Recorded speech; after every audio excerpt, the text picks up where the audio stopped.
Last year, I had a client almost buy their dream 10-acre parcel in the foothills.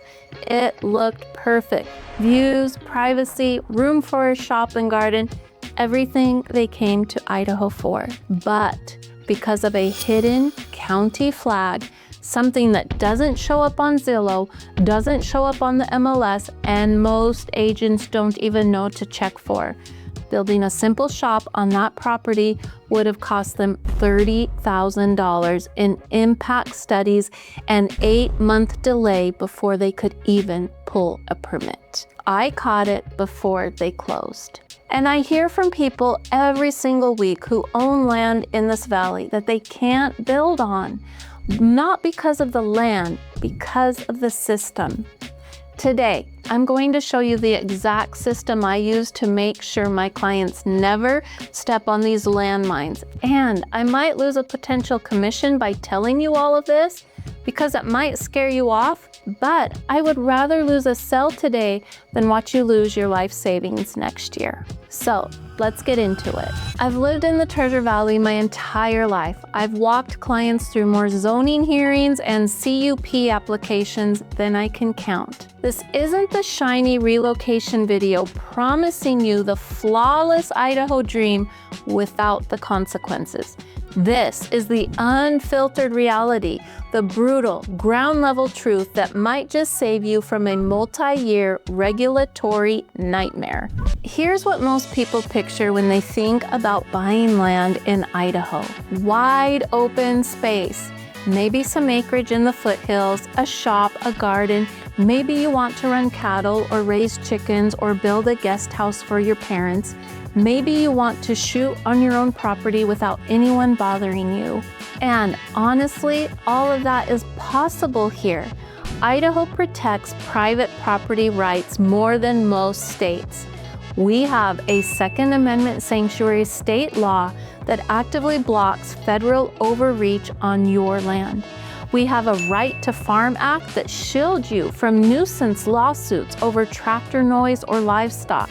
We have constitutional protections that are battle-tested in court, real and highly meaningful. But here's what trips people up. Idaho is pro-property rights at the state level. The Constitution is on your side. The statutes are on your side. But your county planning department doesn't always operate that way. And that disconnect is where people get hurt. Your property rights are only as strong as the local planning and zoning code that governs your parcel. And those codes, especially in Ada County, are broad, they're vague, and they're not enforced by people who are not elected and have very little accountability. Now, that's not a political opinion, that's a structural reality that every buyer in this valley needs to understand.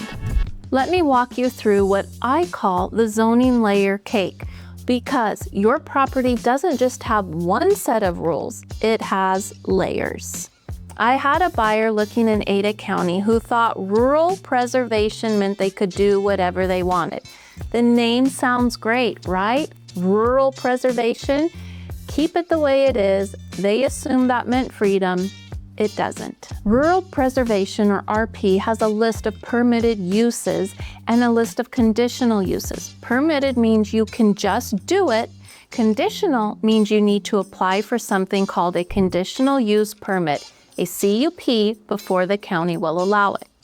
That buyer wanted to run a small equipment repair business out of their shop. Seemed harmless, but the county said that required a CUP, and by the time they added up the application fees, the site plan, the neighborhood meeting, and the hearing, they were looking at months of their life and thousands of dollars just to ask for permission to use their own property. And here's where it gets interesting.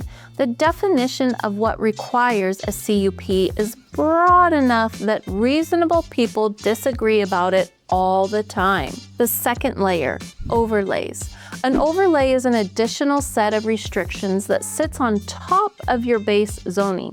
In Ada County, there's a wintering wildlife district overlay, there's a wildland urban interface overlay, and there's a hillside overlay. If your property falls inside one of these, you have additional requirements, additional studies, additional approvals, and sometimes additional reasons for the county to say no. The third layer, the comprehensive plan. This is the county's big picture vision for how land should be used. It's not the law, but it guides every decision that planning and zoning makes. And if what you want to do doesn't align with the comp plan, the staff will use that as a reason to recommend denial. So before you buy a piece of property and start dreaming about what you're going to build on it, you need to know exactly which of these regulatory layers apply to your parcel. The harsh reality is most buyers don't. And while it is ultimately on you to do your own full due diligence, I will always recommend and push you to dig into these county records before you ever sign a contract. I will never let you buy dirt blind. And if you ever feel like the process isn't being applied fairly, you have the right to file a public records request. That's not confrontational, that's accountability. And it's your right as a citizen. Now, here's something that genuinely shocked me when I first learned about it. If a complaint is filed against your property, let's say a neighbor doesn't like something you're doing, the county can open a code enforcement investigation. And if they believe there's a violation, they can flag your property in their system. Here's what a flag does.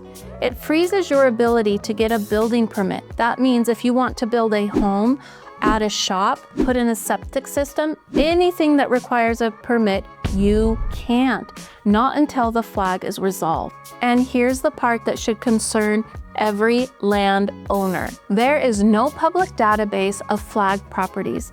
There is no standard, transparent process for how a flag gets placed or removed. And in some cases, the county will not issue a formal citation, which means you can't even go to court to defend yourself. Let that sit for a second. If your property is flagged, you can be told you're in violation and you can be denied a building permit. But without a citation, there's no judge, there's no hearing, there's no due process. Remember that 10-acre parcel I mentioned at the beginning of this video? This is exactly what happened. A previous owner had a complaint filed against them. The flag never got resolved, and it was sitting there like a landmine waiting for the next buyer to step on it. If we hadn't made one 5-minute phone call to development services, my client would have closed on a property they couldn't build on. Now, I'm not saying this happens to everyone. It doesn't, but it can happen. And if you're buying acreage with the intention of building, you need to know this system exists. My advice, before you close on any property in Ada County, especially unincorporated land, remember that as a buyer, it is ultimately on you to do your own due diligence. But I will always recommend you call development services to ask if there are any open code enforcement cases or flags on the parcel. It's a 5-minute phone call that could save you a year of headaches. Let's say the county tells you that you need a conditional use permit or CUP for something you want to do on your property. Maybe it's a home-based business, maybe it's a second dwelling, maybe it's something you assumed was allowed. Here's what that process looks like in real life. First, the application itself. In Ada County, you're looking at around $800 just for the CUP application fee. If you need a master site plan, and you probably will, that's another $350. But the fees are the cheap part. If your property is in the wildland urban interface, which a lot of foothill properties are, you need a fire mitigation study that can run $8,000 to $10,000. They may ask for a traffic study, a parking plan, engineering reports, environmental assessments, a sound study, Each one of these costs money and takes time. You also have to hold a neighborhood meeting, send notice to every property owner within 300 feet, post signage on your property, and then show up at a public hearing in front of the Planning and Zoning Commission where your neighbors can testify for or against your application. And here's the thing, the staff report that goes to the commission is written by county employees who are not elected. They make recommendations, and those recommendations carry enormous weight with the commissioners. If staff recommends denial, you're gonna be swimming upstream. I've seen people spend $20,000 to $30,000 and 6 months to a year going through this process just to be able to do something on their own property that they thought was already their right. Now, does that mean the system is broken? Not necessarily. There are legitimate reasons for the conditional use permits. But if you're coming from a state where you couldn't do anything without permission and you think Idaho is the Wild West, you need to calibrate your expectations. If this is your first time watching one of my videos, this is what I do. I tell you the truth about living here. The stuff that other agents won't say because they're afraid you won't buy. I want you to buy, but I want you to buy the right property in the right location with the right expectations. Hit subscribe because I'm the agent in this valley who will tell you this stuff before you're under contract. And keep watching because the next part is where people get burned. Here's something I tell every client looking at acreage. Your biggest risk isn't the government, it's your neighbor. In Idaho, there's an old saying that's been around longer than I have. If you don't like what your neighbor is doing on their property, you have 3 options. Put up with it, sell your property, or buy their property. That's the Idaho approach, and it's beautiful in theory. But the reality is, one complaint from a neighbor can trigger a code enforcement investigation. And once that investigation starts, you're now in the system. You're now responding to letters and dealing with staff reports and potentially hiring an attorney. And here's the legal term you need to know: quiet enjoyment. Your neighbor has a right to peaceful use of their property. You have a right to use yours. When those 2 things collide, that's where the county steps in. And if you don't understand that tension before you buy, you're walking into a fight you didn't know existed. Now, I want to be fair here. Some complaints are legitimate. If your neighbor is running an unlicensed junkyard or creating a genuine safety hazard, there should be a mechanism to address that. But what I've seen, and what a lot of longtime Idahoans have seen, is that the complaint system can be weaponized. The complaint system gets used most by people who aren't used to how things work here. And I'm not saying that to be political. I'm saying it because it's what I see in my business. So here's my advice. If you're buying acreage, meet your neighbors before you close, not after. Introduce yourself, ask what the area is like, find out if there are any ongoing disputes, and pay attention to whether the people around you have an Idaho mindset about property rights, or whether they're the type to call the county because they don't like the sound of a chainsaw on a Saturday morning. And if you're planning to do anything on your property that makes noise, shooting, heavy equipment, livestock, pick up the phone and tell your neighbors before you start, not because you have to, because it's the Idaho way. A 5-minute conversation can prevent a 5-year fight. Your neighbors will shape your experience more than your mortgage rate will. Now, I've spent a lot of time on the risks, and I need to balance that. Because the truth is, Idaho is still one of the best states in the country for property owners. We are a Second Amendment sanctuary state. That's not a bumper sticker, it's actual law.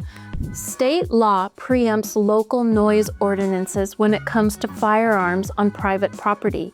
That means your county cannot set a different standard than the state for how loud your shooting can be on your own land. That is a real enforceable protection. We have a Right to Farm Act, which means if you're running agricultural operations on your property, cattle, chickens, crops, your neighbors can't sue you for normal farming activity just because they don't like the smell or the noise. We have a regulatory taking statute. If the government restricts your use of your property to the point where it constitutes a taking, there is a legal path to challenge that. That's in the state code, it's real. And we have elected sheriffs. Your county sheriff is the top law enforcement officer in the county and answers directly to voters. That matters because when a sheriff decides a case isn't worth pursuing, that's a check on the system. Now, does that mean your sheriff will always take your side? No, and that frustrates people. But the fact that your sheriff is elected and accountable to you is still a protection that most states don't have. So use your vote. So yes, Idaho is the real deal when it comes to property rights, but the protections only work if you know they exist and you're willing to assert them. So, if you're seriously looking at buying land or acreage in the Treasure Valley, here's what I walk every client through. 1, know your zoning. Before you even make an offer, we pull the zoning designation, every overlay, and the comp plan designation. We look at what's permitted, what's conditional, and what's prohibited. If your dream use isn't permitted, we talk about it before you're emotionally attached to the property. And 2, check for flags. We call development services and ask if there are any open code enforcement cases on the parcel. If there are, we find out what they are and how they affect your ability to build. And 3, know your overlays. Wildland urban interface, wintering wildlife, hillside, floodplain, each one adds requirements and costs. We want no surprises. 4, meet the neighbors. I'm serious. I'll go with you if you want, but you need to know who's around you and what the culture of that area is like.